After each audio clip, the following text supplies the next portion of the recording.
Hey guys, welcome to the podcast. Now today I want to talk about root canals. We did a dental episode a while ago, and it was one of the most popular episodes that Brian and I ever did. I had a lot of people say, hey, do another dental episode. That was so great. The problem was there really wasn't much more that I felt confident in putting out there and talking about that would really make a big impact for people. One thing, though, that we did not cover in that episode was root canals, and I'll have that old episode in the show notes if you want to check it out. So root canals, what they are, whether you should get one, if you have one, what should you do, all of that. And I think a lot of people do have root canals, so hopefully this will be a very important subject to be aware of. So if you don't know what a root canal is, it is basically a procedure that occurs when there is an abscess in the tooth, meaning an infection. The first root canals were actually given in 1838, so they've been around for quite a while. And there's even some evidence that they were given, in much earlier times, like Roman times, where they would find skulls with like little pieces of metal stuck in the roots of teeth. And so it's hypothesized that these root canals have been going on for quite a while.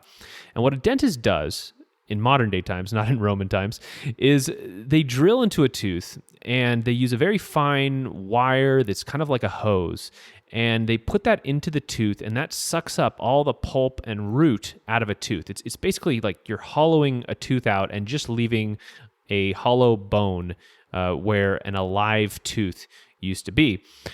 The dentist then sterilizes it to the best of his or her ability, and then fills that with a rubber material called gutta percha. Now, gutta percha is a material that was discovered in 1847, and it's still basically the same stuff. When I read that, I thought, isn't there a better material that's been found since 1847? Like, chemistry revolution, releasing new chemicals, mystery chemicals into our environment all this time, and we can't figure out a new gutta percha. Anyways, so the gutta percha is sealed into the hollow of the tooth. It's sealed up, sealed over, and that's it. If the root canal was done right, your tooth, it should no longer hurt. The infection has hopefully been cleansed out and is gone. And you don't have to pull the tooth. You get to keep it. There's just a few problems with this. The gutta percha is heated so that it can be put into the tooth, which makes the gutta percha expand. After it's in the tooth, it cools. Now, this cooling makes it contract a little bit, which can leave pockets within the tooth canal where bacteria may live. In particular, anaerobic bacteria may live there, which is much worse than the aerobic bacteria that live in our mouths all the time. So the whole premise of a root canal, which is that they're sterile and that there's no infection left, is somewhat questionable. Now, not only that, each tooth has what are called microtubules. Now, these are very tiny little tubes that run through your teeth, and bacteria are small enough that they can hide in those tubules, or they can get in them. And get this blew my mind when I heard it. Each tooth has 3 miles of microtubules. 3 miles!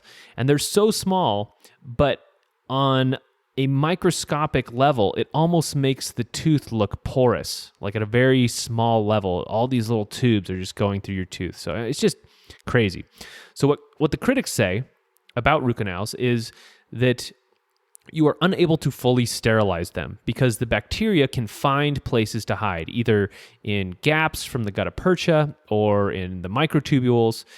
So you've hollowed out the tooth, you've sucked out all of the life out of it. It isn't alive anymore. It's just a dead piece of bone, and therefore it makes a perfect breeding ground for bacteria and fungi to live, and then over time poison the person. So that's what the critics say about root canals in a nutshell.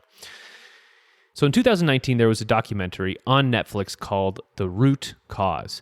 Now, if you haven't seen this, you should definitely check it out. It's no longer on Netflix. You're going to have to rent it from YouTube or Amazon or some other service. I think it's about $4. It's not that bad. And it's pretty good. Now, I can see why they took it off Netflix, though. It definitely has some junk science in there, and it criticizes just this massive moneymaker for dentists, so it's understandable why they took it down. The movie starts by detailing one man's journey to find a solution to his health problems. And I'm not going to lie, watching this guy was a bit like watching my own story of my life. So this guy, he's having all kinds of issues. He's having chronic fatigue, depression. He's been given antidepressants, which makes his pee-pee not work. I mean, he's in a bad place. So I should say I never was on antidepressants and my pee-pee is working fine. But anyway, he's in really bad shape. So he goes on this epic journey trying everything he can think of to fix himself. He does supplements, he does detoxes, saunas, spiritual healing. He even does this crazy frog poison called Cambo. If you've never heard of this is where they put this poison of a frog on your arm and then they burn it into your arm with a stick that is smoldering, after which you just begin to vomit uncontrollably for like half an hour or an hour. It's supposed to be a cleanse, I guess, It's a super deep cleanse, man. Just you got to go through it, bro. It just gets all the muck out. So anyway, nothing was really helping this guy. He was doing all these crazy cleanses and stuff. And little does he know that the root canal that he had done 10 years earlier is the culprit of his problems. It's pretty entertaining documentary. There are some questionable stats in there, though. Some real quackery with regards to diagnosis. My favorite diagnostic quackery was this finger prick that he did at one point. So these people, they would prick your finger and they'd get a drop of blood. Then they put it into this machine that has a pendulum thing that's attached to it, and it kind of swings back and forth. So you got this drop of blood in this pendulum thing. And then the practitioner would suggest to the drop of blood, what different ailments might be wrong. So he'd say, is it heavy metals? And then he'd watch the pendulum, and if it swung back and forth, he'd be like, "Oh, it's heavy metals." And if it didn't swing, he'd be like, "Is it pesticides?" And he just he just worked down this list of asking your blood what was wrong with it. Oh man, it's just the crazy things that people do in this industry. You just gotta laugh, and I laugh at myself too because at a certain point in life, I would have bought into these things. I would have thought, oh yeah, maybe that's something legitimate. And, if I'm being honest, I still think those tests can be useful in provoking just outside the box thinking and making you see things from different angles and saying, oh, I wonder if this is the case. I mean, that's, granted that you think it's somewhat legitimate. So anyways, one of the stats that the documentary gives is that in 96% of breast cancers, the woman has a root canal on the side of her face matching the side of the body that gets cancer, which is shocking if it's true. They repeat this stat over and over again. So, I mean, it sounds really shocking when you hear it. And, I know they say correlation does not mean causation, but when you get into that 90th percentile, like you are close to causation there. You're as close as you can get with correlation. Let's just say that. So after I heard this, I went and looked for the source of that information to see if it was actually accurate. And it probably comes from Dr. Weston Price, who I want to talk about today. I think he's the one who kind of pioneered all this thought behind root canals maybe not being so healthy because, yeah, he's like the master of controversy in some ways among the dental field. It's so weird. All the dentists I've talked to either love him or hate him. It's very strange. So if you don't know who Dr. Weston Price was, he was a famous dentist in the early 1900s who traveled the world and documented a very interesting transition that many tribal people in the world were going through. And I really wish more people just understood and knew about this historical occurrence because it makes a lot of the modern world make sense. And it makes human health make sense too. So he would find these tribal people in Australia, Africa, you name it, all over the place, the islands, and he would document what they looked like and how their teeth looked. So all these pictures of these, native people smiling and opening their mouth and pulling their cheeks back so you can see their molars and stuff. And the transition that they were going through was from their regular food sources that they were, used to eating to more westernized foods. So they were going from like fresh meats, organs, fresh vegetables to canned fruits and vegetables, cooked grains, dried meats, things that could be imported and would travel well and they wouldn't go bad. And what Dr. Price found was that these tribal people on their traditional diet would have amazing teeth, wide jaws. They were really attractive looking. And I mean, you should see these people because they are the pinnacle of health and attractiveness. And I remember when I first saw them, I realized how our natural state of health is attractive and beautiful and bursting with life. The ugliness and obesity that is so celebrated in our culture is a sign that the organism is not doing well. There's something wrong going on there. So these tribal people, they were very healthy, very beautiful, but their children, who they started on this canned food, would have narrow jaws. Their teeth would get crowded and mangled. Their faces would elongate and become skinny. I don't know if you remember the Dr. Mew episode, mewing, who would teach you how to, have your neck properly aligned and stuff so that your face would develop properly as you grew up. He would say that your face is supposed to kind of grow out and wide, and that makes the most attractive faces. And the faces that elongate and become skinny are less attractive. So these children, their faces would elongate and become skinny, and their teeth would get crowded, and they would have more cavities. They had many more cavities than their parents. And it's really amazing. If you want to see it, Google Dr. Price tribal teeth or something along those lines, and you can see it. It's really cool. I mean, it sucks that it happened, but it is cool that it is documented by Dr. Price. So Dr. Price, he's really this trailblazer, dentist. He's discovering things, the importance of fat-soluble vitamins, ancestral diets. Next, he points his attention to root canals. He starts taking root canal teeth from dead people and sewing those teeth underneath the skin of rabbits. And he finds that the rabbits then die from the same thing that the humans died from.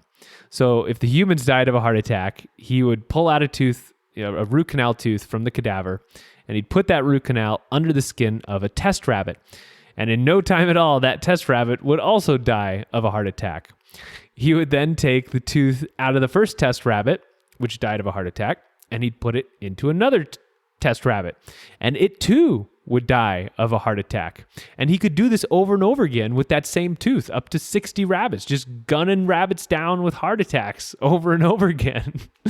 And it wasn't just heart attacks that this worked with. It worked with rheumatoid arthritis, with other diseases. He was just this rabbit killer of massive proportions because he went through 60,000 rabbits. He did this to 60,000 rabbits. This is rabbit genocide to come up with this theory called the focal infection theory, which basically posits that an infected tooth can cause other problems, other diseases to pop up in other places of the body. And this was kind of a crazy theory. People didn't believe focal infection theory at all. The theory fell out of favor rapidly after he came up with it. I'm not sure why. I don't know if they tried to do the rabbit heart attack trick and it didn't work, or they just didn't want to. I mean, who hears about this study and is like, yeah, let's do it. Line up those rabbits. It's time. It's time to get heart attacking. I don't know. Anyway, most dentists and doctors, they would say that the whole idea that a tooth could cause a heart attack is just absurd. That is, until the early 2000s, when research started to point to a connection between tooth infection and heart disease. Turns out an infection in your tooth can get into your bloodstream, travel to your heart, and cause damage, untold damage. Root canals, when they get chronically infected, they can cause chronic inflammation and damage to the heart. So turns out, crazy old Dr. Price, the rabbit slayer, the rabbit holocaust, he was onto something. Which is why, whenever I hear some theory that sounds crazy, I always ask, but was he right? Was it true? Because some of our most cherished theories and laws of chemistry or whatnot, they were discovered in really strange ways. I mean, you start reading about it, People discovered just groundbreaking theories using hallucinogenics, dreams, prayer. So, I mean, it's good to keep an open mind. Anyway, the documentary points this connection between root canals and heart disease out. It even claims that the root canals are the number one cause of heart disease, which is another really big claim, which I could not find a source for. I looked everywhere for that one, but I don't know. I think that one's a little far-fetched. It's gotten to the point, though, where cardiologists are starting to be told that they should inquire about recent dentistry work from any heart disease patient. So, I mean, this is going mainstream. There is a solid connection here. So the bottom line, I think, with these root canals, from my reading, I think the main draw of them is that you get to keep your tooth. Nobody wants to have a tooth pulled and lose it for the rest of their life. It is just such a shocking thing to go into a dentist with a sore tooth and they say, we got to pull it. It's just like, oh, I don't want to lose it. A root canal, though, it gives you the illusion that you don't have to lose that tooth. But the fact is, teeth are not just pieces of lifeless bone in your mouth. They are alive. They have a blood supply. Ancient Chinese medicine says that they have meridians going through them. After a root canal, that tooth is dead. I mean, it's no longer getting all the life from your body that the rest of your teeth are. And having something dead in your mouth is probably not a great idea long term. One thing Dr. Price said was that every tooth canal he extracted was, in fact, infected. Like every single one eventually had bacteria infesting it. And he wasn't the only one saying that either. I mean, other sources I was reading while I was, researching this episode, they also said that the vast majority of root canal teeth that they extracted and studied were infected, which that makes sense to me. Your immune system is what keeps the bacteria at bay, and if that tooth is dead, it's only a matter of time before the bacteria get in there and take up residence. So, for all intents and purposes, I think the right attitude to have when a root canal is suggested by a dentist is to ask, have I done everything I can to try to save this tooth? Because whether it's pulled or whether I have a root canal, that tooth is gone. It's dead. The difference is just whether it stays in my mouth or not. And maybe you can save the tooth. Maybe you can use clove oil and ozone and vitamin C. I don't know. Maybe there's hope there. Or maybe it's so infected that it's already dead anyway. Just pull it out. It's a decision you're going to have to make with the dentist. So if you do decide that the tooth is pulled, that it's gone, there are possibly safer alternatives to a root canal. So you get the tooth pulled. You don't get the root canal. After it's pulled, you need to make sure the dentist properly cleans and disinfects the socket and removes the periodontal ligament. This came up over and over again in my research. If the ligament is not removed, what can happen is the bone may not heal properly and may create what is called a cavitation. A cavitation is when the bone partially heals, but a small pocket is left where bacteria or fungus can kind of take up residence and cause problems. So you don't want that. But assuming that the dentist does these things correctly, it will take a couple months for the bone and everything to heal, which is annoying. You got this socket wherever that tooth that came out is. After it heals, you have some options. So first, you can get an implant, which is a look-alike tooth that gets drilled into your jaw. Now, there's different kinds of implants. The most common are titanium implants. The problem with these is you are putting metal into your jaw that can potentially cause issues. And these can be like picking up radio frequencies, in your head and autoimmune diseases and things like that.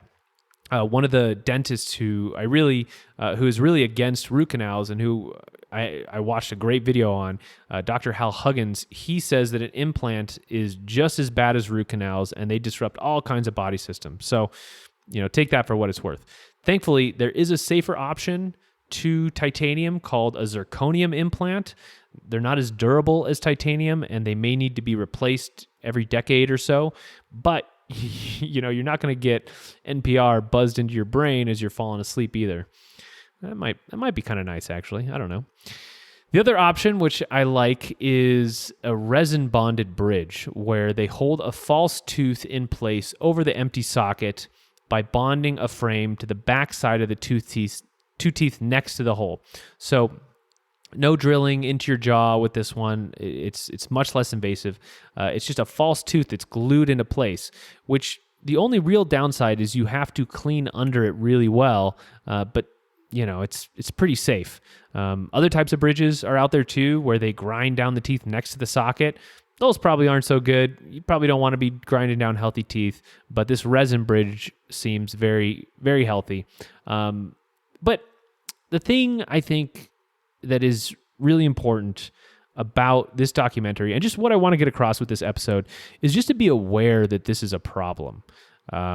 The amount of people who I came across who had mysterious illnesses disappear after getting a root canal pulled, it was staggering. I mean, there are dentists who are just constantly pulling old root canals to improve people's health. I mean, it's like a major industry that I wasn't aware of, and I don't think many other people are aware of just these dentists just, come in, pull out the root canals.